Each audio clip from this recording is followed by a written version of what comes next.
Hi everybody, Jamie Vasey here, the Mortgage Jedi. And today I want to talk about the documents you can expect to provide as part of the mortgage process. Now, typically I'll ask for a lot of these documents up front as part of the pre-approval process because I understand what the lenders will look for when it comes to satisfying the conditions of financing. And the quicker we can satisfy those conditions, the smoother experience it is for you, my client, which is always my goal. Now, I recently had a client ask me, why do lenders ask for so many documents? And my answer kind of surprised them. You see, it's true that over the last 4 or 5 years, lenders have become more meticulous with the documents they look for. But it's with good reason. They want to maintain their bank status or stay in good standing with their insurer because these things allow them to offer you a lower interest rate. On top of that, by being so meticulous, they're protecting you against identity fraud. So it's all part of due diligence and fiscal responsibility. They're protecting everyone involved in the transaction. Now let's talk about the list itself. Obviously, with everything mortgage related, there are case-by-case scenarios, so there may be some documents that are specific to your situation.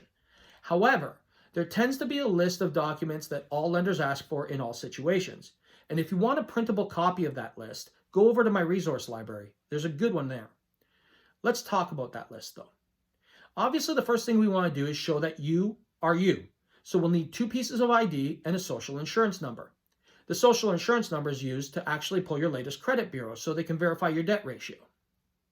Now we're going to want to prove income because, well, if somebody came to you and wanted to borrow $500,000, you'd want to know they can repay it.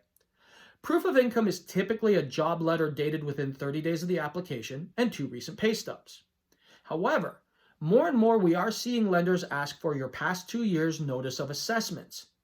By having these tax documents, it actually can work to your advantage. You see, they show your total income for the year.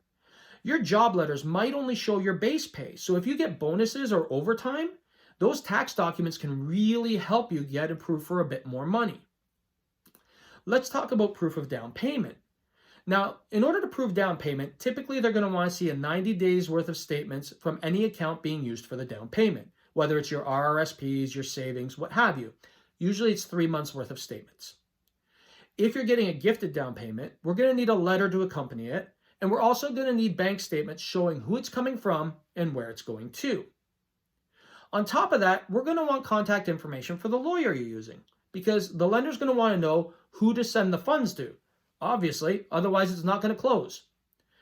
And finally, they're going to want a voided check or a pre-authorized debit form so they know where to take the mortgage payments from each month. Now, this is a basic list, but it's a good list to get you started on your document collection.